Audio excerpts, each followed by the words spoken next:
नमस्कार दोस्तों मैं प्रिंस फाटक वैल्यू अपडेट्स में आपका स्वागत करता हूं। दोस्तों अभी तक अगर आपने मेरा चैनल सब्सक्राइब नहीं किया है तो प्लीज मेरा चैनल सब्सक्राइब कर लें और बेल आइकॉन दबाना बिल्कुल मत भूलिएगा, जिससे होगा क्या कि मेरी वीडियोस की अपडेट आप तक आसानी से पहुंच पाएंगी। दोस्तों 1947 में जब बांग्लादेश के ऊपर अत्याचार हो रहा था, ईस्ट पाकिस्तान नाम से बोला जाता था। दोस्तों जब ईस्ट पाकिस्तान के ऊपर बहुत ज्यादा क्रैकडाउन हो रहा था, जो पाकिस्तान था, जो वेस्ट पाकिस्तान था, वो ईस्ट पाकिस्तान के ऊपर या कि वहाँ के लोगों के ऊपर बहुत ज़्यादा अत्याचार कर रहा था।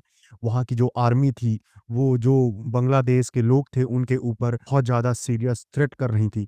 उनके ऊपर रूल्स पर रूल थोपे जा रहे थे। उनकी जो फ्रीडम थी, उसको ख़त्म किया जा रहा था और बहुत कुछ ऐसा हो रहा था, जो कि मानवता को तार-तार कर रहा था। लेकिन दोस्तों उसी वक़्त भारत बीच में आता है और भारत बांग्लादेश की मदद करता है और बांग्लादेश को आज़ाद कराता है, एक आज़ाद मुल्क बनाता है दोस्तों।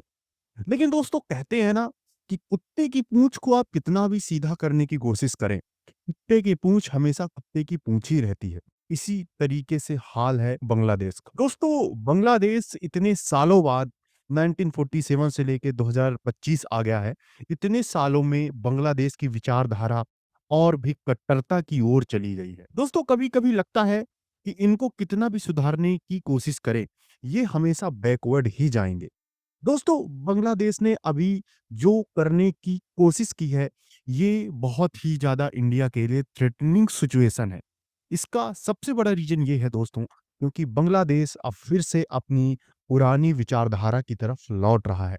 वो अपने आप को, जो पुराना उसका पहचान है, जो पुरानी उसकी विचारधारा थी, अब फिर से वहीं लौट रहा है। दोस्तों बांग्लादेश को अब उसकी डेवलपमेंट टच नहीं रही है। इसीलिए बांग्लादेश अब पाकिस्तान के साथ फिर से टाई अप कर रहा है दोस्तों। दोस्तों एक बार फिर से बांग्लादेश और पाकिस्तान एक दूसरे के करीब आ रहे हैं।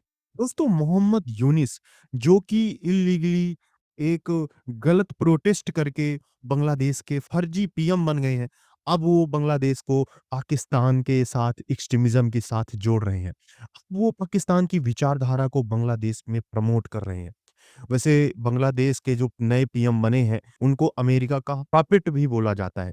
लेकिन दोस्तों, अब अमेरिका इनके ऊपर जैसे ही शिकंजा कसता जा रहा है, डोनाल्ड ट्रंप की जैसे ही सरकार आई है, अब बांग्लादेश के पीएम की जली पड़ी है। तो अब वो कहीं और बचने की कोशिश कर रहे हैं और जो उनके जो चमचे हैं, वो उनको खुश करने की कोशिश कर रहे हैं। इसी बीच बांग्लादेश और पाकिस्तान के जो आर्मी चीफ हैं, वो एक-दूसरे के करीब आते हुए दिख रहे हैं। दोस्तों आपके सामने एक आर्टिकल दिख रहा होगा, Bangladesh navy chief meets Pakistan army chief इन रावलपिंडी।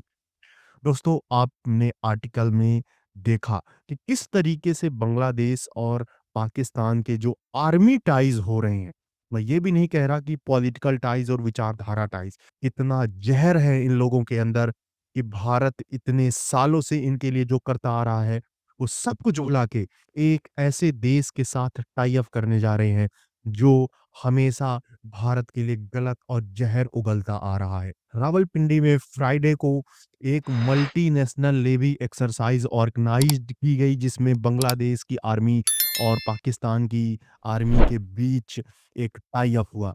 दोनों देश एक दूसरे की आर्मी ट्रेनिंग में कोलैबोरेशन कर रहे हैं। जो मिलिट्री ट्रेनिंग है, वो उसके लिए बहुत सारे प्रोग्राम लॉन्च किए जा रहे हैं। तो दोस्तों किस तरीके से काम हो रहा है, आप देख रहे होंगे। तो दोस्तों इसी तरीके से भारत के खिलाफ साजिशें रची जा रही हैं और अमेरिका के जो पूर्व प्रेसिडेंट थे, ये उन्हीं के साथ मिलके काम करने वाले एक पपेट है। और इसी तरीके से ये सारे देश जितने भी हैं, चाहे पाकिस्तान हो, चाहे बांग्लादेश हो, ये सारे देश अमेरिका के पपेट हैं। इनके यहाँ जितने भी लीडर हैं, सब अमेरिका के पपेट हैं। पिछली बार पाकिस्तान में भी जो इमरान खान को जेल में डाला गया था, तो आपने भी देखा होगा। हालाँकि ऐसा नहीं है कि इमरान खान दूध के धुले हैं, लेकिन फिर भी जो इमरान खान के साथ पाकिस्तान में हुआ, पाकिस्तान के जो सबसे फ़ेमस लीडर थे, उनको जेल में डाल दिया गया। और अभी भी वो बंदा जेल में है और आगे भी कोई निकलने के ऐसे कुछ खास चांसेस लग नहीं रहे। इसी तरीके से बांग्लादेश में भी डिस्टेबलाइज करने की कोशिश की गई और अमेरिका इसमें सफल भी रहा। लेकिन दोस्तों, अमेरिका को अगर हम साइड में भी रखें तो उनके अंदर ऑलरेडी इतना ज़हर है हिंदुस्तान को लेके कि देखिए इतनी बड़ी मदद जो इतने सालों से भारत ने इनको दिया, फ्री में दिया, कितने बिलियन डॉलर की एड दी। अभी भी जब ये सब कुछ बांग्लादेश कर रहा है, इंडिया कंटिन्यूअसली बांग्लादेश के लिए अपने बजट में एक ऐड निकालता है अलग से कि इनकी मदद करनी है। उनके लिए फ्री में हमारे यहाँ ट्रकों में भर के चावल जाते हैं। उनके लिए फ्री में हमारे यहाँ से फूड जाता है। बहुत सारे खाने की सामग्रियाँ जाती हैं, मेडिकल इक्विपमेंट जाते हैं, मेडिकल एड जाती है। तो देख रहे होंगे दोस्तों किस तरीके से ये बांग्लादेश जो कि जिस देश को हमने पाला, लिटरली इस चीज को हमें बोलना चाहिए, हमने पाला।